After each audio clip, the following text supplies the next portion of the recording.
Terus lanjut ke unit variokarbu 110.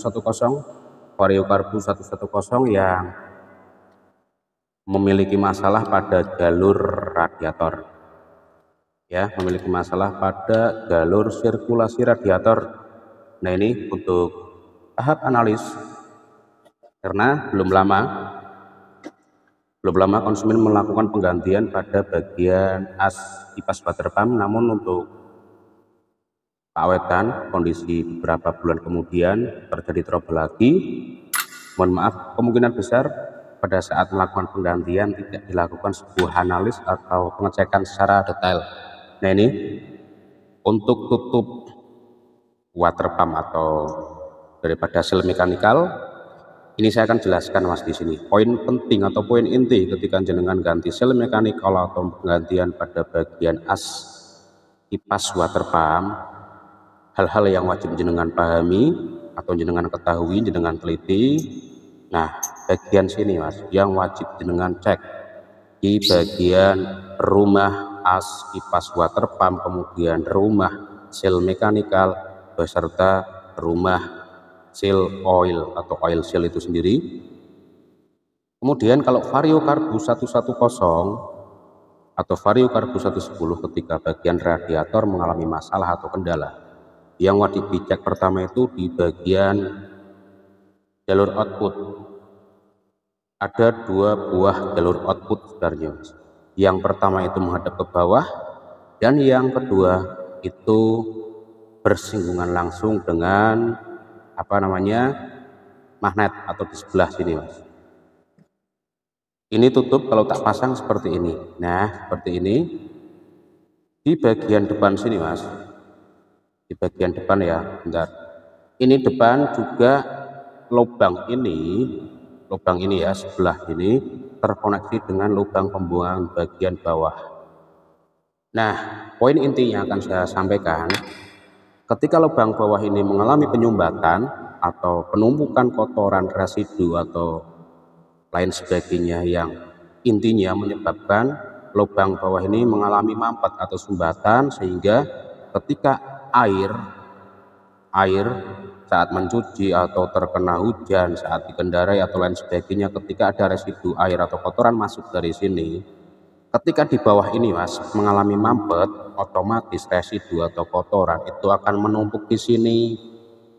Nah, kebetulan ini sudah saya bersihkan Mas, langsung aja biar tidak terlalu panjang durasi jenengan, ini sudah tak bersihkan. Kalau disemprot pakai cairan Mas, itu terkonek ke atas ini. Nah, ini jadi lubang samping ini terkoneksi dengan lubang bawah.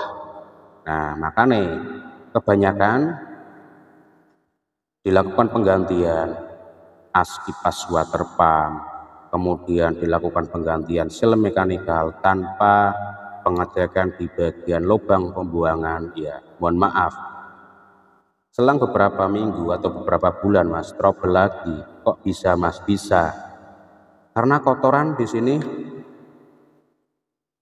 menumpuk, menyebabkan di bagian lubang bawah ini mampet, sehingga ketika dilakukan pencucian, cuci motor ya, cuci terus dibawa jalan, terkena hujan, genangan air lain sebagainya, otomatis masuk Mas. Ketika kotoran masuk, ini tidak terkoneksi atau tidak ada lubang buang, mengendap di sini Mas. Ketika mengendap kotoran itu Mas, yang namanya air debu Mas, menyebabkan seperti ini Mas, korosi pada bagian as kipasnya. Makanya ini belum lama dilakukan penggantian, bukan di tempat saya loh Mas, belum lama dilakukan penggantian berdasarkan keterangan dari konsumen, tetapi selang beberapa hari dipakai trouble lagi, masalahnya fix dari bagian pembuangan. Nah, makanya poin penting Mas, kalau cuman asal ganti kemudian pasang tanpa dianalis, ya seperti ini.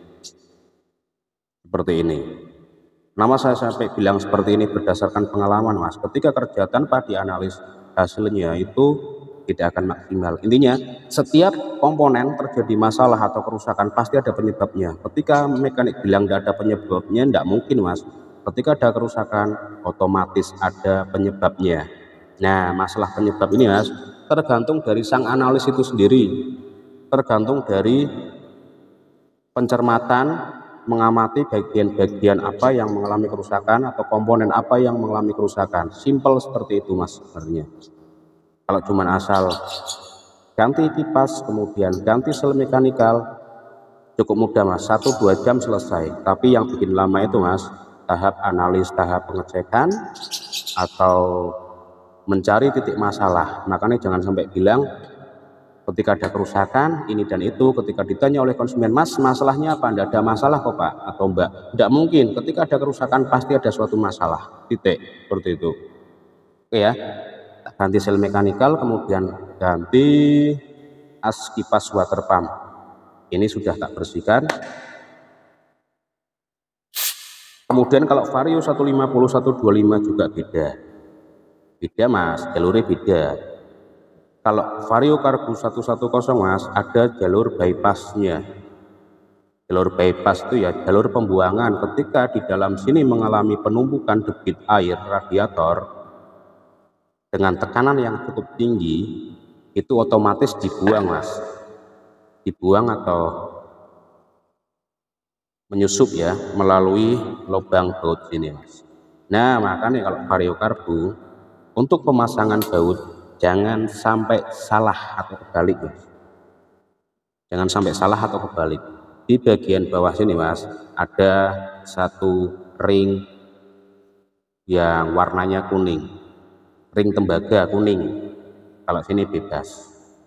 Nah itu mas poin yang akan saya sampaikan, yang akan saya jelaskan ke panjenengan, khususnya mekanik-mekanik pemula pada umumnya ya, pengguna atau pemilik unit Vario. Oke lanjut, masih seputar jalur atau sirkulasi radiator Vario Karbu 110. Nah akan tak jelaskan lagi mas cara rinci secara detail, karena untuk sirkulasi 110 sama 125 terus 150 PCX itu beda mas. Untuk jalurnya itu beda, jalurnya beda. Nah ini mas yang paling penting juga masih sama, berkaitan sama lubang bypass. Kalau ini mas berkaitan sama yang namanya istilahnya bleeding. Makanya kalau Vario Karbu 110 itu tidak ada selang bleedingnya mas, berbeda dengan yang Vario 125 terus Vario 150 PCX ada selang bleeding, selang di bagian atas kecil yang terkoneksi antara lubang input sama outputnya, itu dinamakan lubang bleeding. Nah kalau Vario Karbu mas, lubang bleedingnya itu ada di sebelah sini, makanya di bagian ini juga dikasih ring tembaga warna kuning.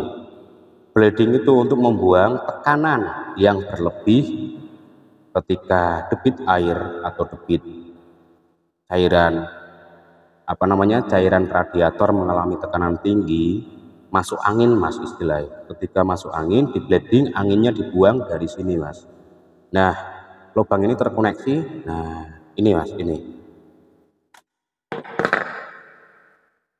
ketika cairan radiator itu mengalami tekanan yang cukup tinggi ya, kondisi air yang volumenya itu mencukupi, kemudian tekanan kompresi dari mesin misalkan mengalami kebocoran dan sebagainya, intinya ketika ada tekanan yang lebih tinggi itu di bleeding mas. Khusus Vario Karbu itu di bleeding dari sini. Pembleedingannya mas secara manual, pembleedingannya itu secara manual. Kalau tak pasang seperti ini, ketika baru saja melakukan perakitan pada bagian sirkulasi radiator Vario Karbu 110 mas, wajib yang namanya di bleeding dengan cara mengendorkan pada bagian baut ini yang ada ring baja atau ring kuningannya, itu wajib dikendorkan, kemudian nanti akan keluar gelembung-gelembung udara dari sini mas, itu namanya bleeding. Kalau tidak dilakukan sebuah bleeding mas, yang terjadi sel mekanikal tidak bakal awet, terus oil cell juga tidak akan awet karena terjadi tekanan yang berlebih. Itu kalau istilah kata itu ya masuk angin mas, masuk angin karena tekanan udara sama kondisi cairan itu berbeda, tekanannya berbeda. Nah ketika dilakukan bleeding, dibuang anginnya dari sini stabil, perbandingannya juga normal gitu loh, antara perbandingan udara dengan tekanan air itu harus imbang. Ketika tidak imbang ya sudah, sing cepat rusak atau yang cepat rusak mas bagian sel mekanikal sama sel oil itu. Ini bleeding ya, ini tujuannya dibuat tuakan seperti ini untuk membleeding mas, untuk membleeding atau membuang udara. Jadi kalau variokarbu wajib di bleeding, variokarbu NMAX wajib di bleeding mas. Terus Vixen kalau vario 125 150 sudah otomatis bleedingannya.